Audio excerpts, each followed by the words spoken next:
Yeah. And, you know, I think I've been reflecting on this a lot during the pandemic, because it seems to me, and this is not, I don't want to get into the kind of right, left, libertarian ding dong. I'm just, you know, blue sky thinking, because I know you're a man who can do that. The pandemic, these cultures that we live in, which, let's face it, demographically are relatively senescent, they're dominated by older people such as ourselves, Yeah. are also cultures that have responded like elderly people to threat and risk, very risk averse.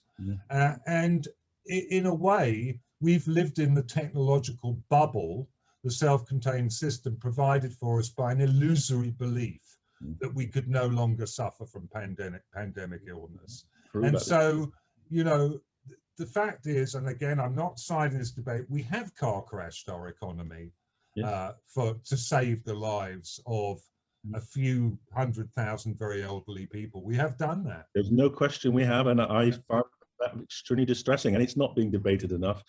And actually, I rather like I think you wrote an essay or did a BBC program about, you know, why we should all kill ourselves at 70. Well, I've got 6 weeks.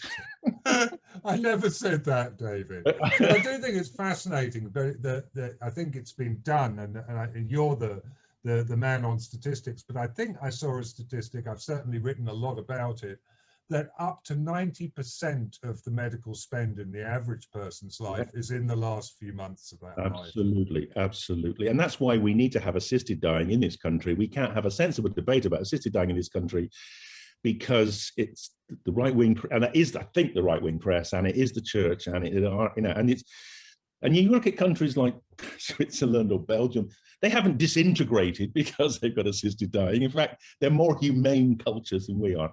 But there's something weird about the Brits, and this is probably more a question to you, Will, than me, because you're the philosopher and the sort of the man of letters. But why are we such a backward nation? I mean, I just find it, I don't understand us.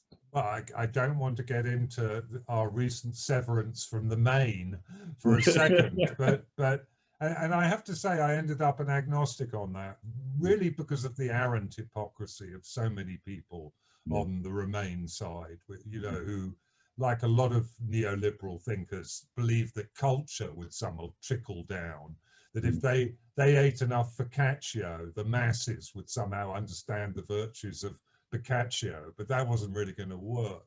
But, you know, are we particularly backward? I don't know. We are what we are. But it seems to me that your heterodox thinking assaults not only, you know, the primary role of doctors, but also invites us to consider whether many of these compounds are not too important to just be in the hands of doctors. Yeah, that's a great question. That's a great question. And you know, look, the reason I was sacked as the chief advisor was for saying LSD was less harmful than alcohol. I still believe that. And I'm sure at some point we will go down the route of Oregon and some parts of Canada now making mushrooms legal. I mean, mushrooms were legal until 2005, and it was just David Cameron trying to kick Tony Blair and trying to show that Tony Blair was soft on drugs, that Blair reacted and took mushrooms, which were perfectly legal, and put them into class A, Schedule 1 alongside crack cocaine. I mean, that was the beginning of the end for me in terms of any sense of rationality in decision making in government about drugs.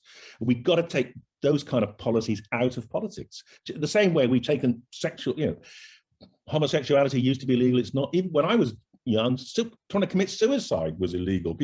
Police would arrest you on the hospital bed when you woke up from your barbiturate overdose. We've dismissed all those archaic prohibitions, and drugs are kind of the last vestige of the true Puritan soul. You know, the idea that people might use something to better themselves or to enjoy themselves.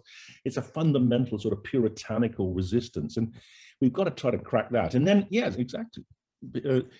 A drug that's less harmful than alcohol, I personally think, should be available to people in some kind of regulated fashion. I mean, what is it with this? Is it called Alcarelle business that you are? Alcarelle, yes. I mean, that sounds like something out of a sort of episode of Futurama, David. You know, the idea that this eminent psychologist, psychiatrist is working on a substitute to alcohol. Well, how far did you get? Oh, no, we're still working on it. We're still working on it. We've got them. I've invented them. I've tested them. Yeah, no, I mean, they exist. The problem is turning them from the concept, the molecule, into a product, and you have to go through food safety testing because it's going to be a food like alcohol, and that's quite a lot of money because food safety testing requires about 3 years of intensive toxicology and other sorts of studies. Can I just get on a sidebar, ask you something? One thing that occurred to me as an enthusiastic smoker of marijuana for many, many, many years, an ingester of tetrahydrocannabinol and all of the other psychoactives that are in the cannabis plant, any which way you can. And I'd like to make a couple of comments on marijuana because it is a very interesting test case at the moment. One thing that struck me that nobody talked about when it became fully legal, for example, in California, was it can't possibly be carcinogenic because it never would have passed with the FDA. No. So it isn't, is it? In fact, there's a very interesting suppressed paper from the head of the respiratory medicine at NIH in America in the 1960s said that actually smoking marijuana reduced your risk of lung cancer. But I mean, that's extraordinary, isn't it? Exactly. And there's a lot of interest now in cannabinoids as protection against cancer. Absolutely. Amazing. The other thing that struck me about the Californian marijuana culture is how hateful it is. Immediately you see big stores like an iPhone store on Hollywood Boulevard. I think they're called MedMen stores, at which you're met also by sales clerks wielding iPads, who then show you all different kinds of weed. It's been at one level completely sort of slid into the kind of FANG companies, the way they market big tech. And the other level, if you go to the dispensaries, the local dispensaries, they're like sweetie shops for adult. The kind of juvenile side of marijuana culture seems to have prevailed in California. And I have to say, as somebody who's been involved in marijuana culture since my mid-teens, so for, you know, as long as that proves it doesn't rot your brain then. Well, maybe, I don't know. But I take that as proof. I find it rather sort of extraordinarily unpleasant culture to have emerged very quickly from legalization. Yeah, well, I think that's America though, and that's California. There are it's somewhat different if you go up to Washington State, where they have a very different regulation of cannabis. Or if you go to Canada, the Canadian example is a very interesting one that many of the listeners won't understand. One of the reasons Canada was the first country in the world to make cannabis legal, completely legal across the whole country, was because they had made it a medicine 10 years before, but doctors weren't prescribing. And patients were still having to get on the black market. So they said, oh, sod it, we'll just make it legal. And then at least patients can bypass their doctors. But one of the many controversies you were bound up in during your career was the regrading of cannabis from C to B, which you took aim at, and I think nobly and honestly, as a completely politicized decision. And all of your arguments with government, I heartily endorse and support you for. And you did the research and you said, in fact, even quite high potency skunks are not really a good marker for psychosis. They're not a good, it's not a good or well-established causal relation. Again, people might find that a bit surprising. I mean, it makes you feel crazy. Why doesn't it make you crazy, you know? Well, I mean, actually, cannabis is one of the better models for psychosis, but it's not. The best model is probably a psychedelic, and then ketamine, and then. But none of them are perfect. They don't model the two main aspects. The problems of schizophrenia are auditory hallucinations, and also problems with logical thinking in the long term and cognitive decline. You don't get those with drugs. So but the schizophrenia argument is one that's really largely been used in Britain to defend a political decision to keep cannabis illegal. Now, it's been basically illegal in America for 20 years. There's no increase in schizophrenia there. And one of the reasons is that they can get access to proper cannabis which has got a mixture of THC, CBD, all the other ingredients. In Britain, our policy of trying to get rid of cannabis has led to the growth of pure skunk, which is pure THC, and now it's a spice, and spice is infinitely worse than skunk. It's very horrid, skunk. I once, not skunk, spice, I smoked some once, and I had a very, very powerful very psychedelic trip. I mean, it lasted about 6 or 7 hours, but it was very good. It was in terms of the sort of noetic, it was more revelatory than almost any major psychotropic trip I'd ever had. Do you know what it was? You probably don't even, I mean, even if you know what it was called, you don't know what it was though. No, of course not. I knew nothing about the things. I saw at that time it was still legal in the local sort of head shop. I saw all these sachets of it. I thought I'd try it.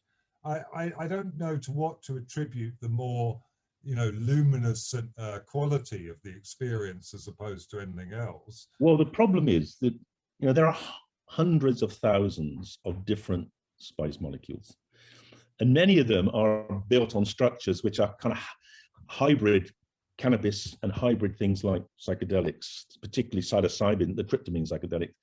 So it's quite likely you had one that had a tryptaminergic element as well as a cannabis element.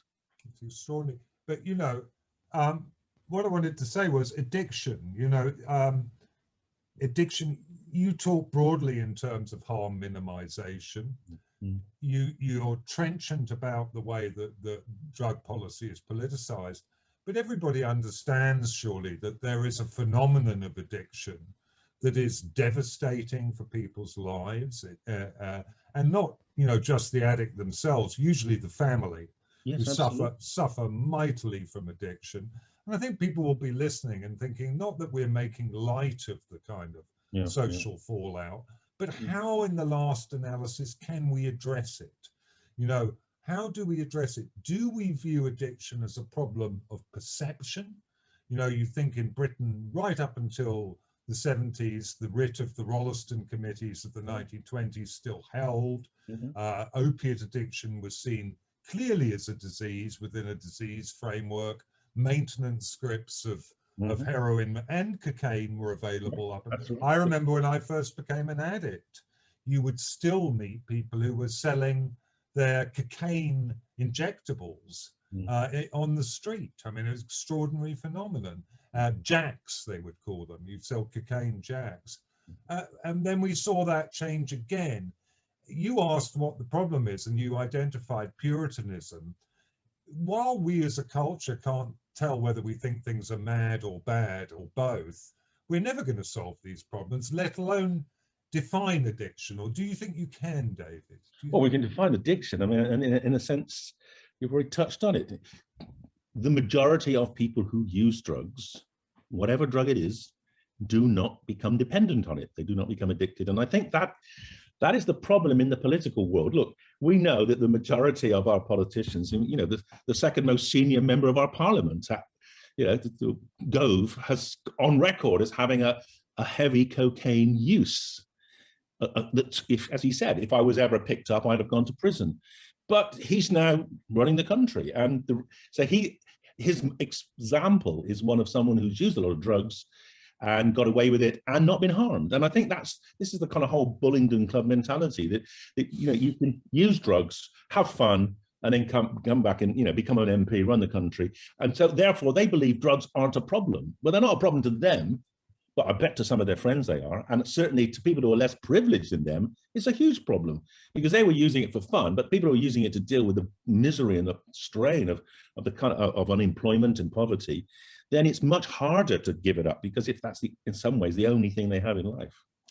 I think you pinpoint something very interesting in the political class that's developed since it became impossible for them to lie anymore. There were too many witnesses.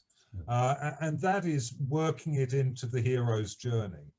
You know, and if you think about it, it's Gove's argument is I didn't succumb. Therefore, I'm a higher, you know. Absolutely. And it makes me think of Wittgenstein's aperçu. If a man tells me he's been to the worst of places, I have no right to judge him. But if he tells me that it was his superior intellect that enabled him to go there, I know he's a fraud. I've never heard that, but that's a brilliant quote. Yeah, but on that point, you know, I've asked you this in the past about your own use of illegal drugs, or at any rate drugs that people would regard as non-standard, so not, you know, alcohol, tobacco or nicotine. And frankly, David, you were a little coy Are you prepared to be a bit more forthright now? No, because you know, if I, you know, if who knows what I'm going to tell you? And you know, if I were to, you know, it's quite possible that anything I said would be taken down and used to stop me going to America, stop me getting other positions. No, and it will just be a feast for the Daily Mail and the Telegraph and that to attack me. And frankly, I've got better things to do. But beyond that, I also think that now I'm working very close to the edge in the sense of innovation with psychedelics. People will then there'll be a tendency simply to say, "Oh, he's another Leary." You know, if I was to have admitted to have taken it, and I don't want me to be the story, because it's the personal stories in the past which have actually created a lot of the problems with these drugs. I sort of appreciate that. My problem with it, though, is I would never, ever take a drug or not take a drug on the basis of any of your advice, because I simply wouldn't trust somebody who hadn't taken these drugs themselves. Well, I can say that I have been subject for very many drug tests. I have experienced a lot of things, and I would never encourage you to take any drug that was going to harm you. No, but the point being, I wouldn't take a drug that would necessarily going to be good for me, that was recommended by you either. That's your problem. Yes, again, I don't think, I mean, it's an interesting question. Should doctors always experiment with themselves? I mean, it's been debated for centuries, really. Well, you started on psychedelics, and surely Albert Hofmann you would regard as a great man. Not only did he synthesize LSD-25 himself and realize its potential, he took it, yes, and then he distributed it initially in the late 1940s by sending an ounce of it, I think it was 32 grams, to 500 hand-picked professionals of various kinds around the world, largely psychiatrists and psychotherapists. Yes, that's right. So that's very different, isn't it? Well, it is, and it's interesting, isn't it? Because that actually, you know, that was his company did that, Sandoz. That was the pharmaceutical industry behaving in I think in a very honest and inquiring way. And Hoffman said this is a really fascinating drug, and he made it available for researchers, and there was an enormous amount of research done. It's only since it's become illegal that there's been an issue with it. And what I'm suggesting is you fall victim to the same problem that the doctor does who's just sitting in the surgery handing out Prozac, which, as you know, happens a lot, despite the government passing legislation on parity. But suppose I took it and had a bad trip, and then I told everyone not to take it when the majority of people have, you know, I mean, again, I think the personal account is interesting, but I don't think, you know, I mean, I'm sure you wouldn't generalize from your own experiences to everyone. And, you know, you're a rather special person. You've thought more deeply than perhaps in many. And no, I think there's a danger of the individual becoming the sort of the prophet. And I don't do that. No, but what I have experienced, and what I think is valid for people, is I've experienced the different cultural modes of use of drugs.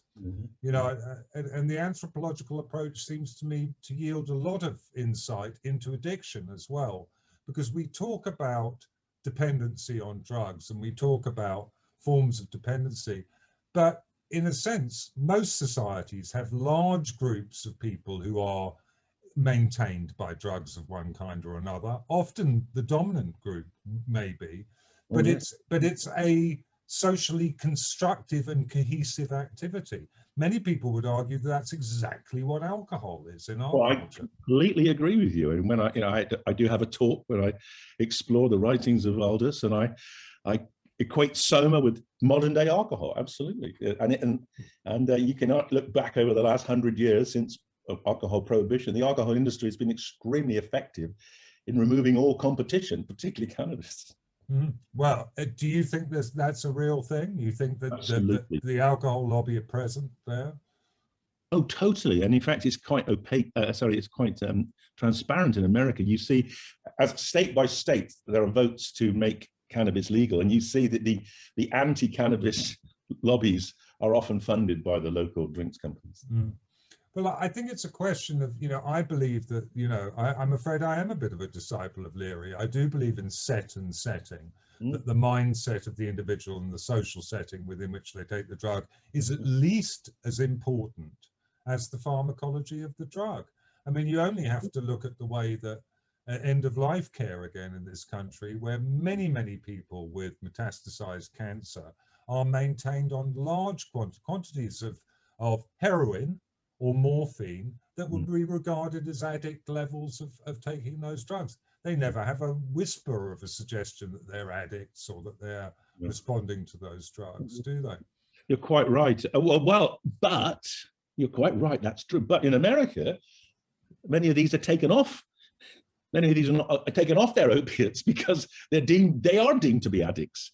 Yes, and then they go into withdrawal, and then they go onto the street, and then they take fentanyl, and then they die. So yeah, it's, again, there are different sort of cultural attitudes to opiates for pain control. Well, there's always been a problem. It was something that Zaj was very hot on with the American Medical Association, who in response to the panic, the needle panic of the early 50s, passed a statute that there was no therapeutic use for opiate, not opioid drugs.